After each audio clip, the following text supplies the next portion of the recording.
Demi mahar 75M, aku pasrah dinikahi majikan Afrika. Malam pertama ia meminta hal gila ini padaku.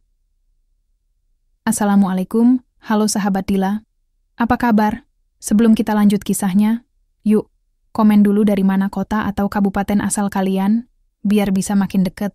Kalau udah, mari kita masuk ke kisahnya. Malam itu angin bertiup pelan di luar rumah besar keluarga Johnson di pinggiran Johannesburg. Saya, Neni, berdiri di depan cermin kamar pembantu sambil memijat pergelangan tangan yang lelah setelah sehari penuh bekerja.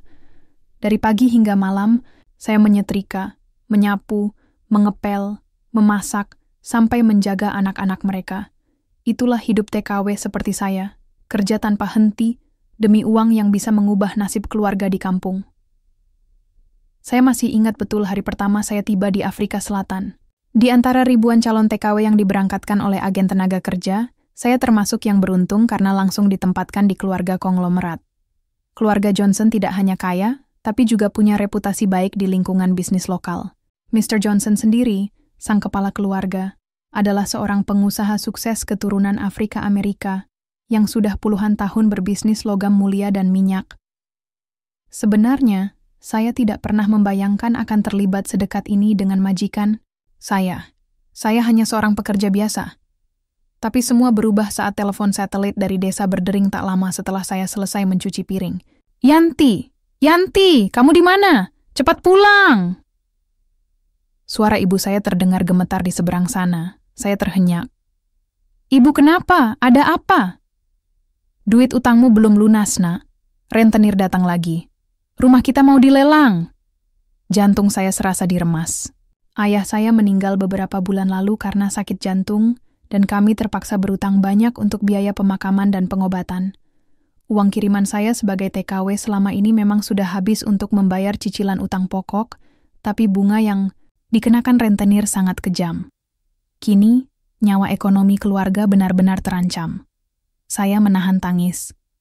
Sabar ya, Bu. Saya cari jalan. Saat itulah, tak lama setelah percakapan itu, Mr. Johnson memanggil saya ke ruang kerjanya. Saya tidak pernah masuk ke sana sebelumnya.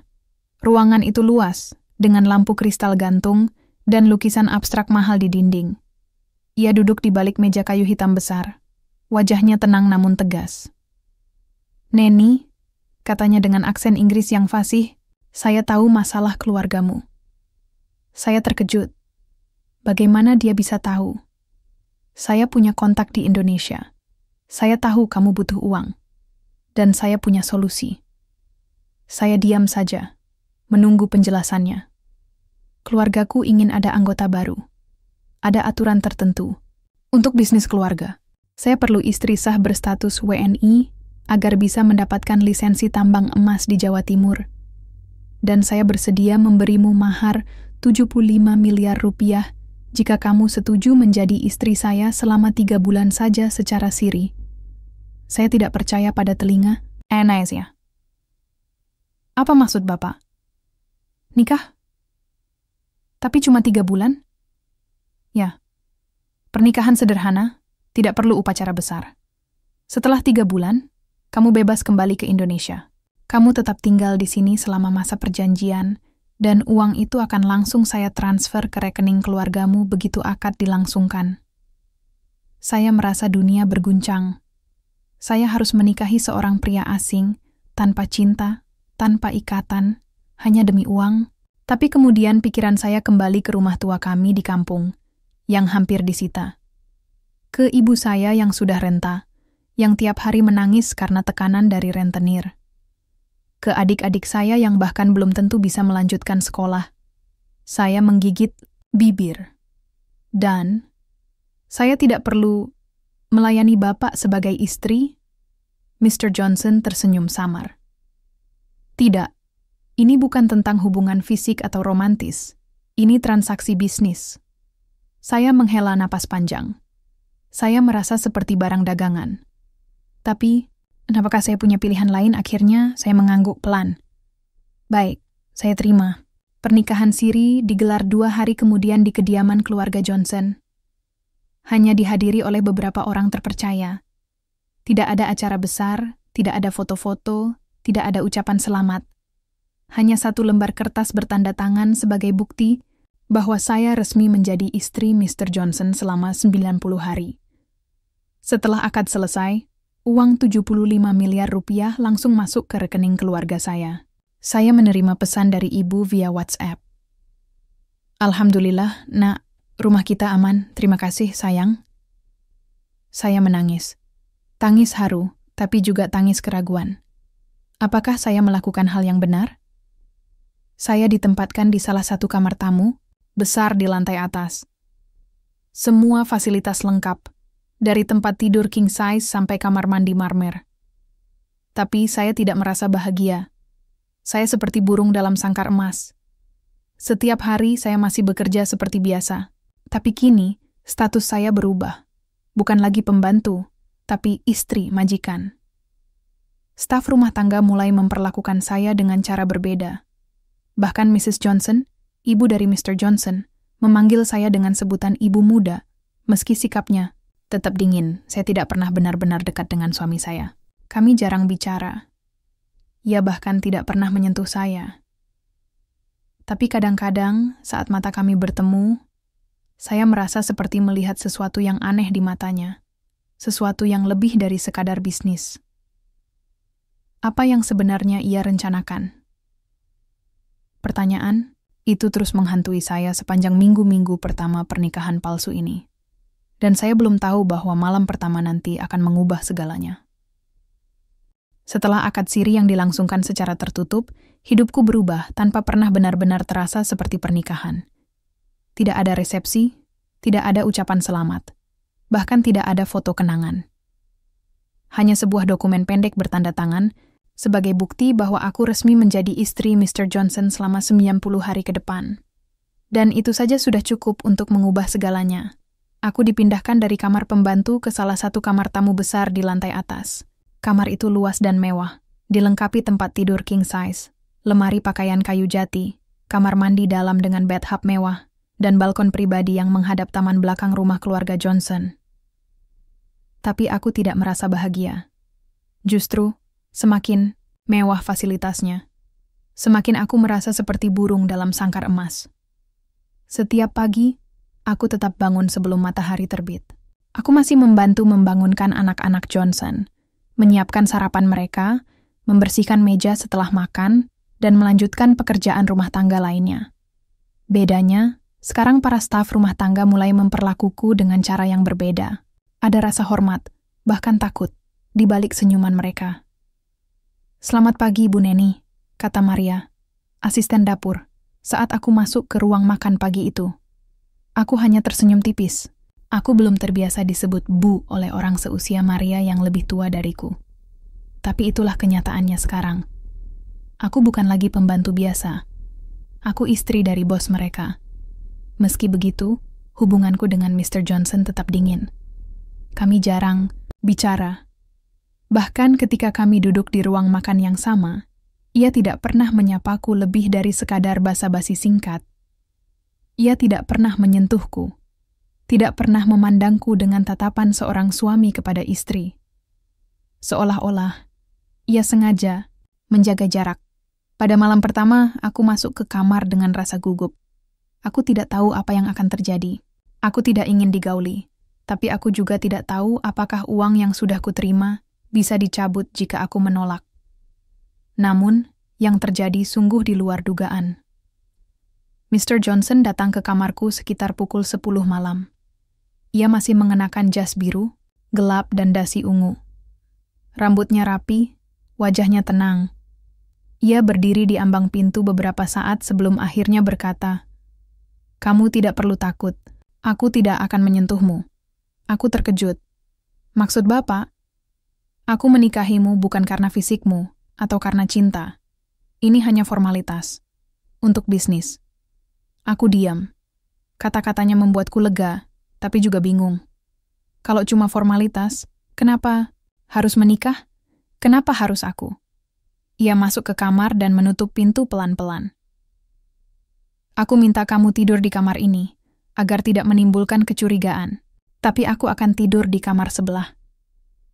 Kamu bebas melakukan apa saja selama 90 hari ini." asalkan tetap tinggal di sini dan tidak membongkar rahasia. Aku menggigit bibir. Rahasia? Apa? Mr. Johnson mendekat dan menatapku lurus-lurus. Ini semua bukan tentang pernikahan. Ini tentang lisensi tambang emasku di Indonesia. Aku butuh istri WNI untuk syarat administratif. Itu saja. Aku tidak tahu harus merasa lega atau takut. Aku dibayar 75 miliar rupiah hanya untuk menjadi istri palsu. Itu terlalu besar untuk ukuran formalitas biasa. Beberapa hari berlalu, dan hubungan kami tetap seperti itu. Formal, dingin, seperti dua orang asing yang tinggal serumah. Tapi meskipun begitu, aku mulai merasa aneh. Kadang-kadang, saat kami bertemu di ruang makan atau di koridor, ia menatapku sejenak lebih lama dari biasanya. Tatapan yang sulit aku definisikan. Bukan tatapan kasih sayang, tapi bukan juga tatapan kosong. Aku mulai mencoba membaca situasi. Aku tahu, dalam dunia bisnis internasional, banyak hal bisa terjadi. Orang-orang kaya seringkali punya motif yang tidak tampak di permukaan. Apakah Mr. Johnson benar-benar hanya ingin lisensi tambang? Atau ada sesuatu yang lebih besar di balik ini? Aku mencoba bertanya pada diriku sendiri. Kenapa dia memilihku? Aku hanyalah seorang TKW biasa. Tidak cantik, tidak punya latar belakang istimewa. Tapi mungkin justru karena itu aku cocok untuk skema ini. Aku mudah ditekan, mudah dibeli. Dan yang paling penting, aku memiliki keterikatan kuat dengan keluargaku di Indonesia, sehingga aku tidak akan kabur atau membongkar rahasia. Suatu sore, saat sedang menyiram bunga di taman belakang, aku melihat mobil hitam besar memasuki kompleks. Kediaman Johnson. Mobil itu berhenti di depan pintu utama, dan dua orang pria turun. Salah satunya langsung kukenali sebagai pengacara keluarga Johnson, Mr. Elias. Tapi yang satu lagi asing bagiku. Pria berjas hitam, kacamata hitam, dan aura dingin yang menyelimuti seluruh penampilannya. Aku tidak tahu siapa pria itu, tapi entah mengapa instingku berkata bahwa ia bukan orang biasa. Beberapa jam kemudian, aku mendengar suara ribut dari arah ruang kerja Mr. Johnson. Suara berdebat. Meski aku mencoba pura-pura tidak mendengar, aku sempat menangkap potongan kalimat seperti lisensi, Indonesia, dan waktu. Saat malam tiba, aku melihat Mr. Johnson keluar dari ruang kerjanya dengan ekspresi tegang. Ia berjalan, mondar-mandir di koridor, sesekali mengusap wajahnya. Aku tidak berani mendekat, tapi aku bisa merasakan bahwa sesuatu sedang terjadi. Sesuatu yang lebih besar dari sekadar urusan bisnis tambang biasa. Esok paginya, suasana rumah terasa berbeda. Para staf tidak berbicara banyak. Bahkan Mrs. Johnson, ibu dari Mr. Johnson, terlihat murung saat sarapan. Aku mencoba bersikap biasa, tapi hatiku tidak tenang. Sejak saat itu, aku mulai menyadari bahwa hidupku bukan hanya sekadar transaksi bisnis biasa. Aku terlibat dalam sesuatu yang jauh lebih besar dari yang aku bayangkan. Dan malam itu, saat aku sedang menonton televisi di kamar, Mr. Johnson tiba-tiba datang lagi. Kali ini, matanya tidak tenang seperti biasa. Ada sesuatu yang berbeda. Besok malam, katanya pelan, kamu harus siap. Ada sesuatu yang harus kamu ketahui. Aku tidak tahu apa yang akan terjadi. Tapi dari nada suaranya, aku tahu malam itu bukan sekadar malam biasa. Malam itu adalah malam sebelum semuanya berubah. Aku masih ingat betul malam itu. Udara di dalam rumah besar Johnson terasa berat, seperti akan ada badai yang meledak diam-diam.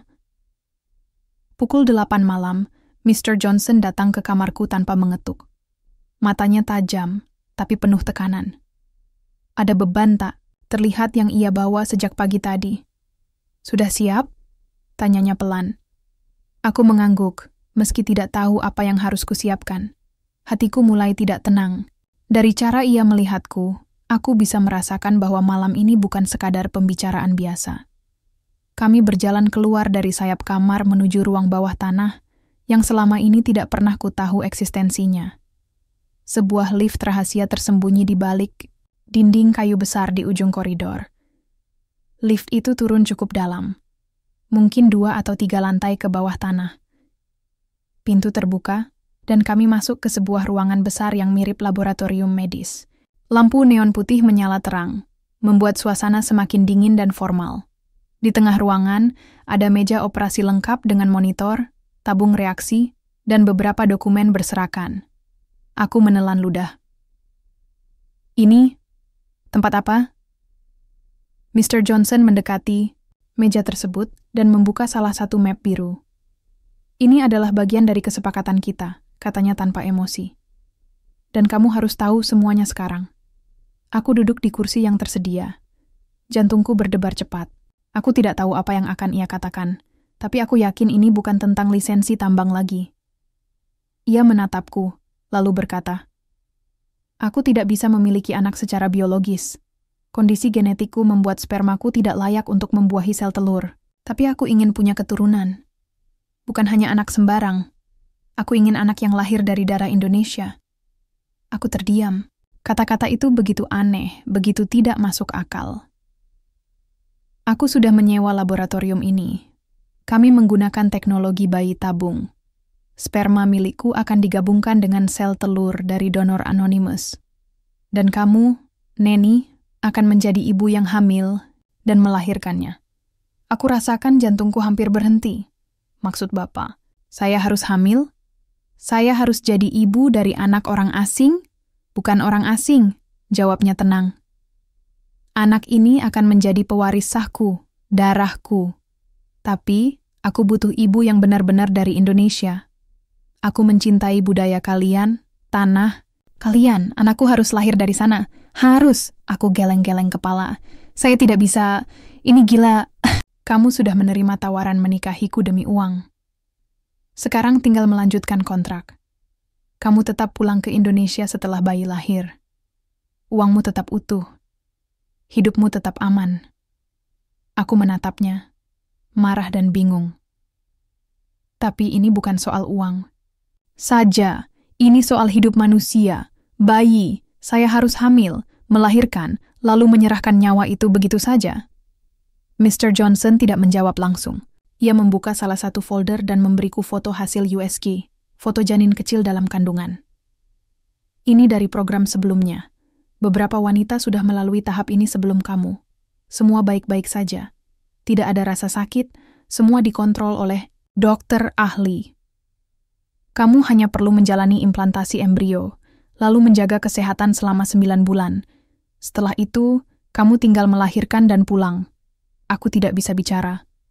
Air mata mulai naik. Aku tidak menyangka perjanjian ini akan sampai pada titik ini. Saya punya waktu berapa lama untuk memutuskan? Tanyaku parau. Tidak ada waktu. Proses akan dimulai besok pagi. Kamu bisa menerimanya atau menolaknya. Tapi jika kamu menolak, maka uang yang sudah kuterima oleh keluargamu harus dikembalikan. Dan kamu tahu sendiri, mereka tidak punya apa-apa lagi. Aku menunduk. Aku membayangkan wajah ibuku, adik-adikku, rumah tua yang nyaris dilelang. Uang itu adalah satu-satunya harapan mereka. Aku menangis dalam diam. Jadi, saya cuma alat? Mr. Johnson tidak menjawab. Ia hanya menatapku dengan tatapan dingin, seperti seorang direktur yang sedang mengevaluasi performa pegawai. Aku tahu jawaban yang harus kukatakan. Esok pagi, proses dimulai. Aku akan menjadi ibu dari seorang anak yang bukan benar-benar milikku. Dan semuanya dimulai dengan satu penawaran yang tampaknya mudah, tapi berujung pada pengorbanan yang tidak pernah aku bayangkan. Hari pertama program dimulai seperti mimpi buruk yang tidak bisa kuhindari. Saya dibawa ke laboratorium bawah tanah itu lagi, kali ini dengan pakaian medis putih yang disediakan. Di sana, seorang dokter wanita berusia sekitar 40-an menyambut saya dengan senyuman dingin. "Selamat datang di tahap pertama," katanya dalam bahasa Inggris dengan aksen Afrika Selatan. "Saya Dr. Lina. Saya akan mengawasi perkembanganmu selama masa kehamilan." Aku hanya mengangguk. Tidak ada semangat dalam diriku untuk tersenyum atau bertanya lebih banyak. Aku sudah tahu apa yang akan terjadi. Embrio hasil rekayasa genetik. Mr. Johnson akan ditanamkan ke dalam rahimku hari itu juga. Prosesnya cepat, minim risiko, begitu kata mereka. Tapi bagiku, itu adalah awal dari pengorbanan yang tidak pernah aku bayangkan.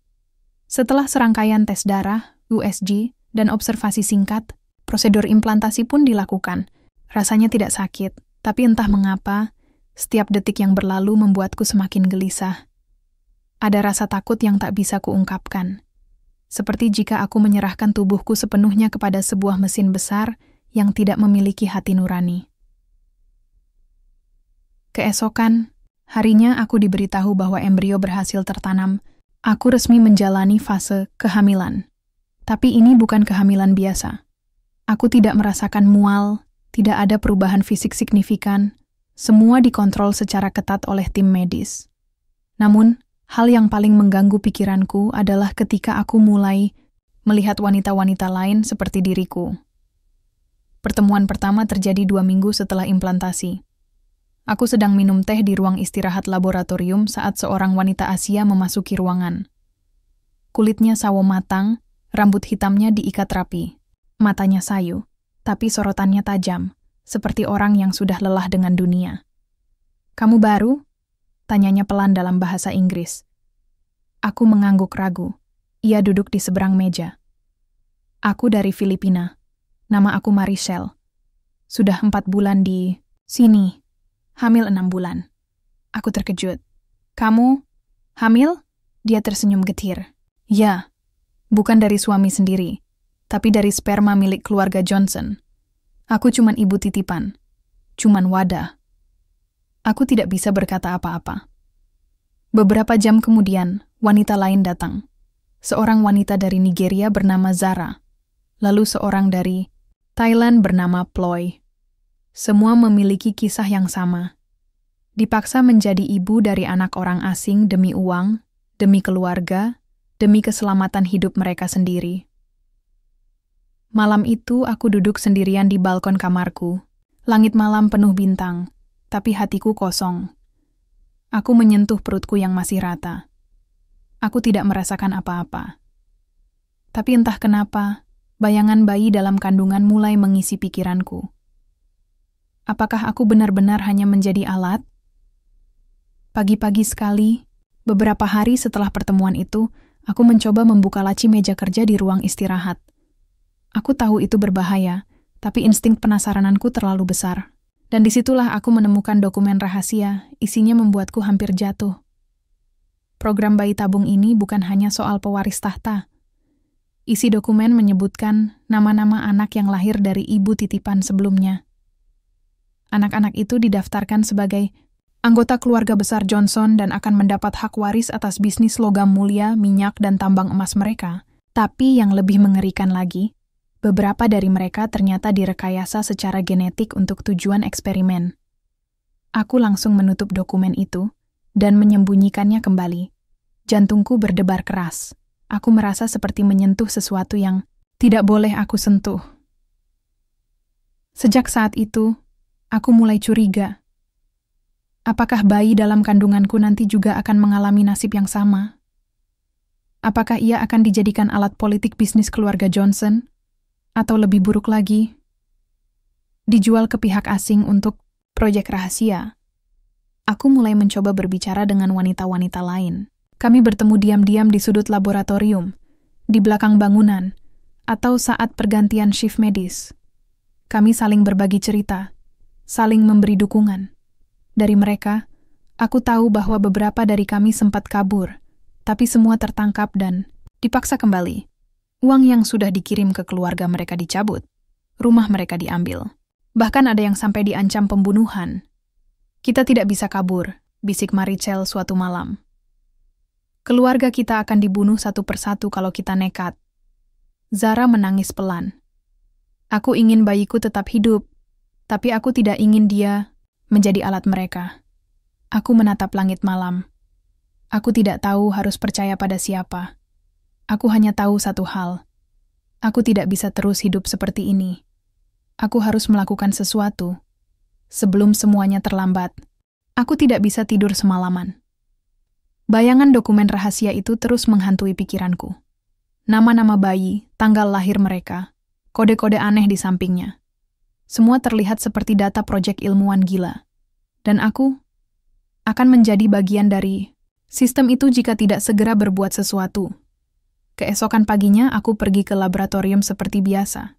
Tapi kali ini aku membawa tekad baru. Aku harus tahu lebih banyak. Aku harus melihat sendiri apa yang sebenarnya terjadi di balik program ibu titipan ini.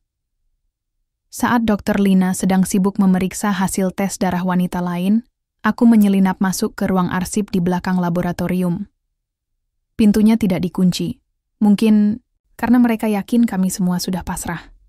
Di dalamnya, ada puluhan map plastik transparan tersusun rapi di rak baja.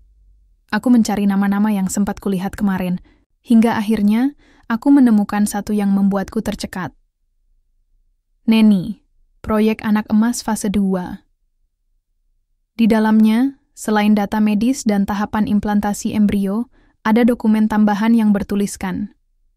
Subjek dipilih secara genetik untuk memastikan adaptasi fisik optimal di lingkungan Indonesia. Pewaris sah akan ditempatkan di bawah pengawasan langsung keluarga Johnson setelah usia 3 tahun.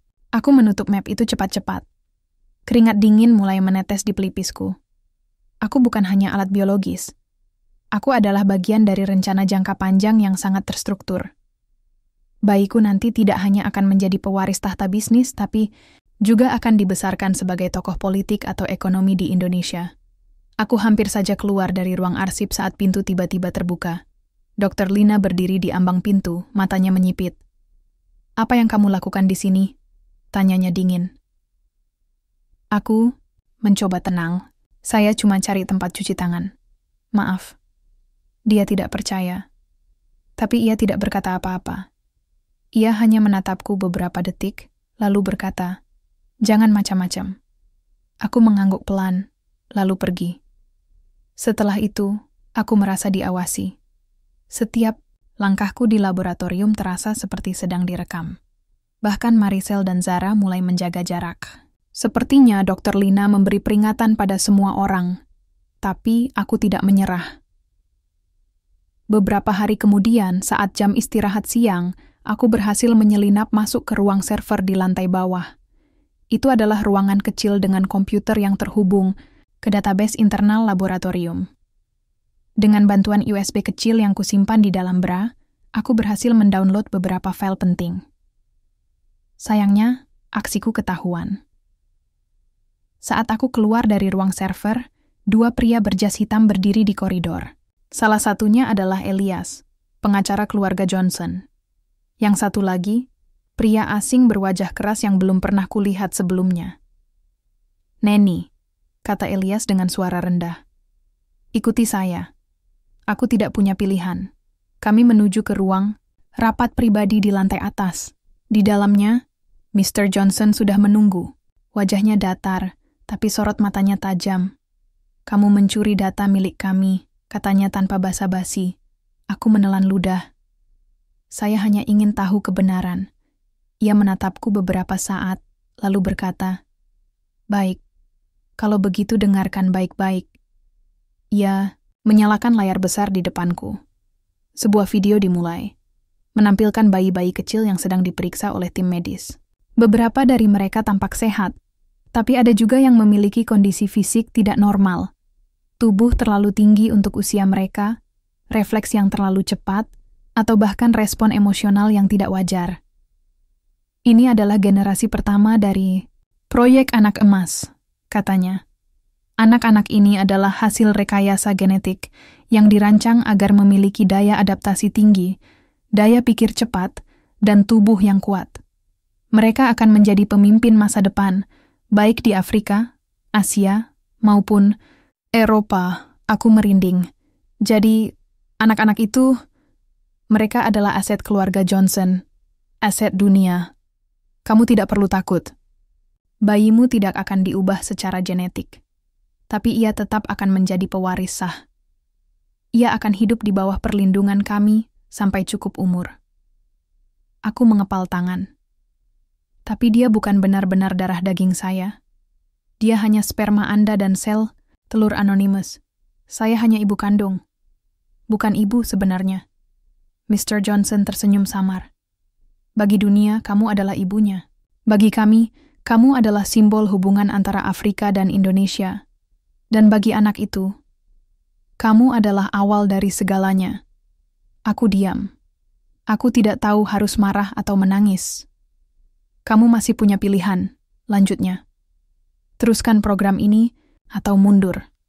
Tapi kamu tahu konsekuensinya. Aku mengangguk pelan.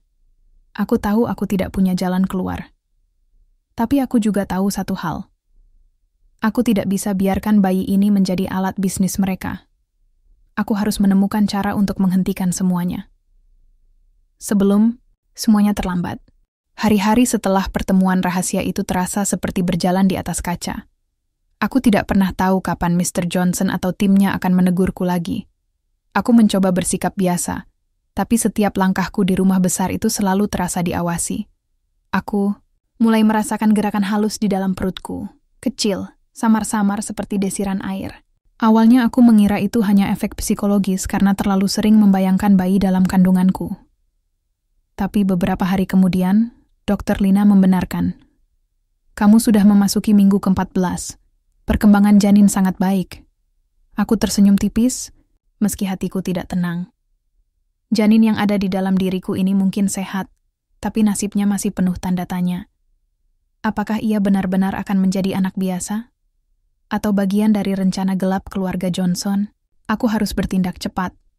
Beberapa malam setelah pemeriksaan itu, aku memberanikan diri untuk menyelinap ke ruang komunikasi keluarga Johnson.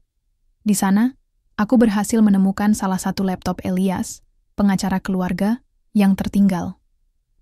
Dengan tangan gemetar, aku mencoba mencari file dokumen tentang program bayi tabung. Sayangnya, semua data penting dikunci dengan password tinggi. Namun, saat aku sedang mencoba mengakses folder bernama Project Golden Child, suara langkah kaki terdengar mendekat dari koridor. Aku langsung menutup laptop dan menyelinap keluar lewat jendela belakang.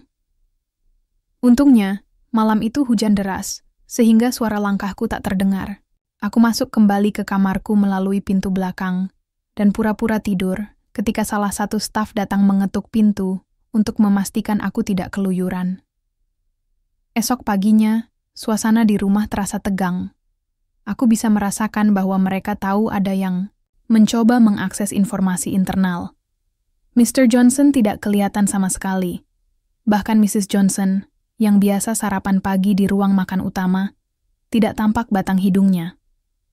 Saat jam istirahat siang, Dr. Lina memanggilku ke laboratorium lebih awal dari jadwal. Biasanya, ia akan memanggilku lewat asisten medis. Tapi kali ini, ia sendiri yang datang ke kamar pembantu tempatku dulu tinggal. "Ayo," katanya singkat. Aku ikuti dia tanpa banyak tanya. Di dalam laboratorium, kondisi ruangan terasa lebih dingin dari biasanya. Layar besar di depan meja operasi menyala. Dan di dalamnya, tampak rekaman CCTV dari ruang server beberapa malam lalu. Rekaman yang memperlihatkan aku menyelinap masuk dan mencuri data.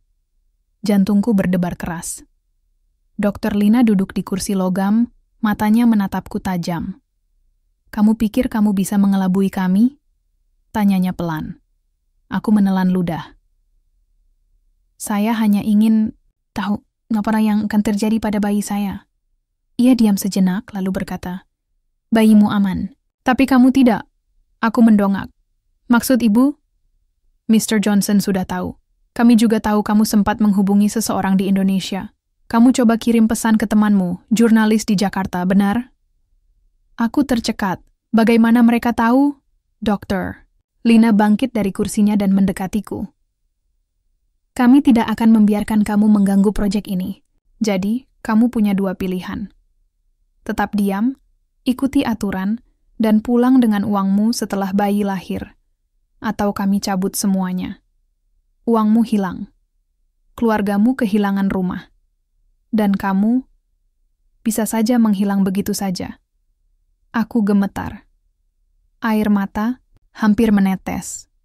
Aku tahu ancamannya bukan main-main. Saya tidak akan mengulangi lagi, jawabku parau. Dr. Lina tersenyum dingin. "Pastikan itu. Aku dipersilakan keluar dari ruangan. Tapi sejak saat itu, aku benar-benar diawasi. Bahkan saat aku berada di kamarku sendiri, Aku merasa ada kamera tersembunyi yang merekam setiap gerak-geriku. Tapi yang paling menyakitkan adalah saat aku menerima pesan dari ibuku via WhatsApp. "Neni, kenapa uangmu dibekukan? Bank bilang ada masalah administrasi. Rumah kita bisa dilelang lagi." Aku menangis. Aku tahu ini ulah mereka. Mr. Johnson dan timnya sedang memberiku pelajaran. Mereka tidak akan membiarkanku melakukan kesalahan kedua. Aku harus memilih antara menyerah pada takdir sebagai ibu titipan atau terus berjuang demi bayi ini, meskipun nyawa dan keluargaku taruhannya. Dan aku tahu, aku tidak akan menyerah. Aku tidak pernah merasa selemah ini. Sejak ancaman Dr. Lina, aku hidup seperti penjara tanpa jeruji. Setiap gerakanku diawasi, komunikasiku dibatasi. Bahkan saat aku mencoba mengirim pesan singkat ke ibuku, ponselku langsung dimatikan oleh asisten Johnson yang bertugas menjagaku. Bayi dalam kandunganku sudah memasuki minggu ke-20. Gerakannya semakin jelas, makin terasa setiap malam. Dari hari ke hari, aku mulai merasa bahwa ini bukan sekadar janin hasil program bayi tabung. Ini adalah nyawa. Nyawa yang punya hak untuk hidup bebas, bukan sebagai alat bisnis keluarga Johnson. Aku harus bergerak cepat. Pagi itu, aku menyelinap ke ruang komunikasi keluarga Johnson saat mereka sedang rapat besar di lantai atas. Di sana, Elias, pengacara keluarga, sedang membahas dokumen penting bersama tim hukum. Aku tahu, inilah kesempatanku. Aku berhasil masuk ke ruangan kosong itu dan menyalakan laptop Elias. Aku masih ingat kata sandi yang sempat kulihat beberapa waktu lalu. JHN 2023. Ajaibnya, itu masih berlaku. Layar utama terbuka, folder project. Golden Child ada di depan mata. Aku membukanya dengan tangan gemetar, isinya membuatku ingin muntah. Selain data genetik dan rencana pendidikan anak-anak project, ada juga dokumen tentang pemusnahan subjek jika terjadi kebocoran informasi atau pelanggaran kontrak. Salah satunya tertanggal 2 bulan lalu. Subjek 04, Maricel, dinyatakan gagal memenuhi protokol keamanan. Proses eliminasi dilakukan secara rahasia. Uang dikembalikan ke keluarga sebagai ganti rugi atas keguguran. Aku tercekat, Maricel. Hilang begitu saja, aku buru-buru mendownload semua file ke USB kecil yang kusimpan di dalam lipatan baju. Tapi saat akan keluar dari ruangan, pintu tiba-tiba terbuka. Elias masuk. Aku membeku. Ia tersenyum dingin. "Kamu memang tidak bisa diajari, ya?" Belum sempat aku berkata apa-apa. Ia sudah menutup pintu dan mengunci dari dalam. "Mr. Johnson sudah menunggu kamu. Tapi sebelum itu, kita bicara dulu." Aku mundur pelan, mencoba mencari cara untuk kabur. Tapi Elias lebih cepat. Ia menekan tombol intercom dan berkata, "Saya sudah dapatkan dia. Bawa ke ruang bawah tanah." Beberapa detik kemudian, 2 pria berjas hitam datang. Mereka menangkapku dan membawaku ke tempat yang sama, seperti pertama kali aku diberitahu tentang program ini. Di ruang bawah tanah itu, Mr. Johnson sudah menunggu. "Kamu benar-benar membuatku kecewa," katanya tanpa emosi. Aku menatapnya tajam. "Saya hanya ingin tahu kebenaran. Apa yang akan kalian lakukan pada bayi saya?" Mr. Johnson diam sejenak, lalu berkata, "Kami akan memberimu pilihan. Kamu bisa tetap melanjutkan program ini sebagai bagian dari kontrakmu. Atau, kami cabut semuanya. Uangmu hilang. Keluargamu bangkrut lagi. Dan kamu tinggal di sini selamanya sebagai bagian dari proyek." Aku menelan ludah. "Anda tidak bisa melakukan ini." "Bisa," jawabnya dingin. "Dan kamu tahu kenapa? Karena kamu sudah menandatangani surat persetujuan. Kamu sudah sepakat menjadi ibu titipan. Jika kamu menolak, kamu dianggap melanggar perjanjian internasional." Aku tidak percaya. Mereka bahkan menyebutnya sebagai perjanjian internasional. "Ini bukan bisnis. Ini perbudakan modern." Aku mulai menangis. "Saya tidak bisa biarkan bayi ini menjadi alat kalian." Mr. Johnson menatapku dengan tatapan dingin. "Sayangnya, itu bukan pilihanmu lagi." Ia memberi isyarat kepada Dr. Lina, yang berdiri di belakang meja operasi. Ia membawa sebuah dokumen. Ini adalah dokumen penyerahan hak asuh bayi. Kamu akan menandatanganinya sebelum melahirkan. Setelah itu, kamu bebas pulang. Tapi bayi itu sepenuhnya milik kami. Aku menggeleng. Saya tidak akan menandatangani ini. Dr. Lina menyela. Kalau kamu menolak, kami akan paksa. Kami punya banyak cara. Termasuk obat-obatan yang bisa membuatmu lupa segalanya. Aku terdiam. Aku tahu mereka serius. Aku menatap dokumen itu, lalu menangis dalam diam. Aku tidak punya jalan keluar. Atau begitulah yang kukira sampai akhirnya, seorang dokter muda bernama David, yang biasa membantu pemeriksaanku, masuk ke ruangan. Aku tidak bisa biarkan ini terus berlanjut, katanya tegas. Semua orang terkejut. David berjalan ke arahku. Aku sudah lama ingin membantumu, Neni. Aku tahu kamu ingin melindungi bayimu. Aku bisa bantu kamu kabur, tapi kamu harus percaya padaku. Aku tidak tahu apakah aku bisa mempercayainya. Tapi satu hal pasti, aku tidak punya pilihan lain. Dan kali ini, aku harus percaya pada takdir. Pagi itu, udara di laboratorium bawah tanah terasa lebih berat dari biasanya. Aku sudah memasuki minggu ke-38 kehamilan. Tubuhku lelah, pikiranku penuh tekanan. Tapi bayi dalam kandunganku masih aktif. Setiap tendangannya seperti memberiku kekuatan untuk bertahan. Dr. Lina datang pagi-pagi sekali, membawa catatan medis lengkap. Kamu akan melahirkan hari ini, katanya dingin. Aku menelan ludah. Normal atau operasi? Operasi. Kami ingin semua dikontrol. Aku tahu maksudnya. Mereka tidak ingin ada risiko. Semua harus berjalan sesuai rencana mereka. Bayiku akan langsung dibawa pergi begitu lahir. Nama, dokumen kelahiran.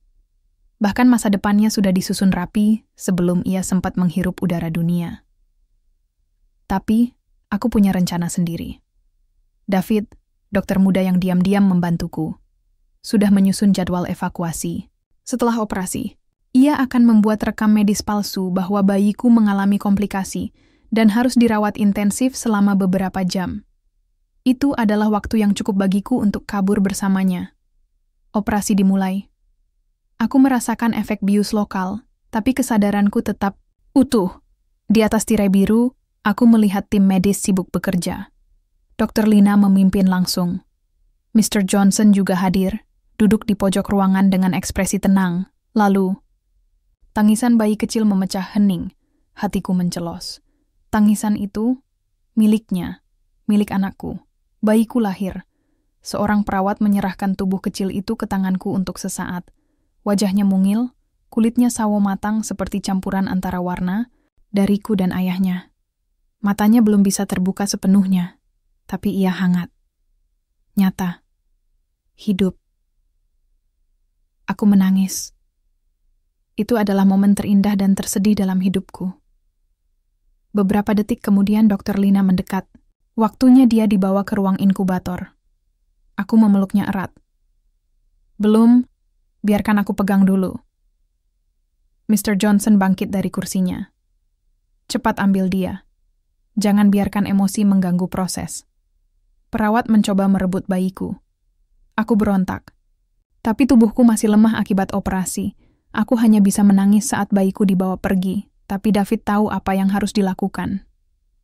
Sesaat setelah bayiku dibawa ke ruang inkubator, alarm darurat berbunyi. Sistem listrik utama tiba-tiba mati. Lampu redup menyala sebagai cadangan. Semua orang panik. Itu adalah tanda bahwa waktuku tiba. David masuk ke ruang pemulihan tempatku berbaring. Kita harus pergi sekarang. Aku menggigit bibir. Di mana bayiku? Ia sudah aman. Aku bawa dia ke mobil. Kita tinggal pergi. Aku mencoba bangkit. Tapi tubuhku masih sakit. David membantuku duduk di kursi roda dan membawaku keluar lewat pintu darurat belakang. Kami melewati koridor gelap, menuju garasi bawah tanah. Di sana, sebuah mobil hitam sudah menunggu. Di dalamnya, bayiku dibungkus selimut putih tidur pulas. Aku menangis lagi. Tapi kali ini, karena harapan. Kami meninggalkan kompleks Johnson tanpa terdeteksi. Mobil melaju cepat ke arah bandara kecil yang dikelola oleh salah satu mitra David. Dari sana, kami akan terbang ke Jakarta dengan pesawat karteran. Namun saat pesawat siap lepas landas, ponselku berdering. Nomor tak dikenal, aku ragu-ragu, lalu angkat. Neni, suara Mr. Johnson terdengar tenang di seberang sana. Kamu tidak akan bisa lari selamanya. Uangmu hilang. Keluargamu akan diburu. Dan bayimu, dia bukan benar-benar milikmu. Aku mengepal tangan. Dia anakku. Aku yang melahirkannya. Aku yang merasakan setiap detik pertumbuhannya. Dia milikku. Ia diam sejenak lalu berkata, kalau kamu tidak kembali dalam 48 jam, keluargamu akan lenyap. Pilihannya di tanganmu. Aku menutup telepon. Air mata mengalir deras. Aku tahu ini adalah ujian terakhir. Aku harus memilih antara kembali ke neraka demi keluargaku atau tetap melindungi bayiku, meskipun harus kehilangan segalanya. Dan aku tahu, aku tidak akan kembali. Aku akan melindungi anak ini sampai akhir, meski nyawaku taruhannya. Beberapa bulan berlalu. Neni akhirnya menyerah dan kembali ke Afrika Selatan setelah menerima jaminan bahwa keluarganya aman. Ia tinggal di rumah besar Johnson sebagai ibu sah dari anak tersebut. Tapi malam-malam, ia mulai menulis memoir tentang pengalamannya.